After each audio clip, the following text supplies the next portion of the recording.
তুমি যদি কমপ্লিটিং স্টোরিতে 7-এ 7 কমন পেতে চাও তাহলে আজকের ভিডিওটি তোমার জন্য।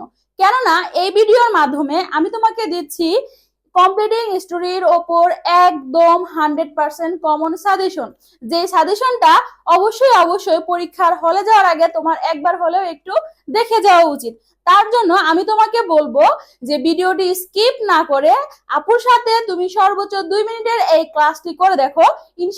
ইনশাল্লাহ তুমি পরীক্ষায় শতভাগ কমন পাবে। তাহলে চলো দেরি না করে আমরা আমাদের ক্লাসের দিকে একটু ফিরে যাই। আসো দেখো আপু তোমার জন্য কি সাজেশন রেডি করেছে। দেখো আমি তোমার জন্য অনেক বেশি সাজেশন এখানে তৈরি করিনি, জাস্ট হাতে গোনা 14টা কমপ্লিটিং স্টোরি আমি তোমাকে দিয়েছি। এখন অনেকে বলবে আপু 14টা তো অনেক বেশি। না, অনেক বেশি না। তুমি যদি প্রত্যেকদিন একটা করেও কম স্টোরি এখান থেকে পড়ে যাও, ইনশাল্লাহ তোমার এক্সামের আগে তোমার 2-3 বার কিন্তু রিভিশন হয়ে যাচ্ছে।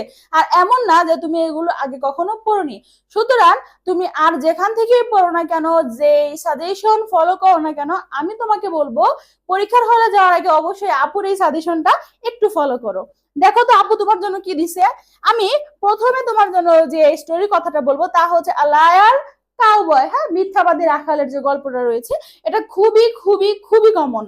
ওকে, এরপরে আসো grabs all loss all, then হচ্ছে আথাস্টি ক্রো, এরপরে হচ্ছে money can not buy happiness, then হচ্ছে দ্য ডাব এন্ড দ্য এন্ড এর যে গল্পটা রয়েছে এটা কিন্তু এই বছর খুবই কমন।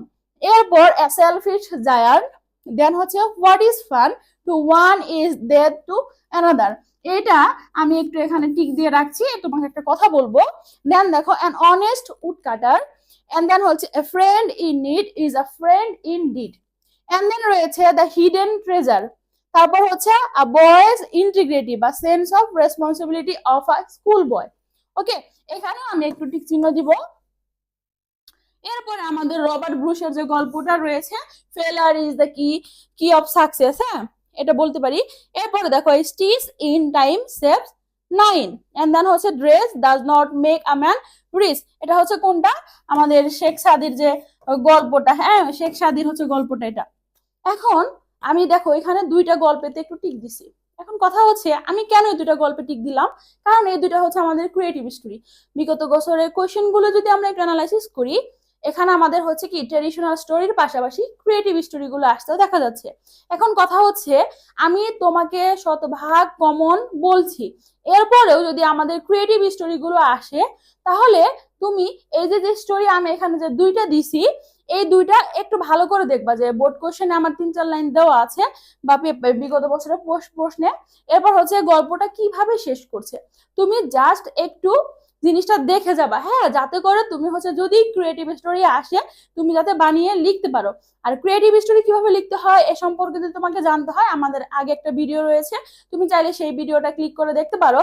এবং হচ্ছে যদি ট্রেডিশনাল স্টোরি আসে আমি তোমাকে আবারও বলছি এর বাহিরে কোনো কিছু আসবে না। ওকে, তাহলে আমি আর ভিডিওটি অনেক বেশি লম্বা করব না, তোমাদের সবার জন্য শুভকামনা থাকলো। এতক্ষণ পর্যন্ত ভিডিওটি আমাদের সাথে দেখার জন্য তোমাদের সবাইকে অসংখ্য ধন্যবাদ।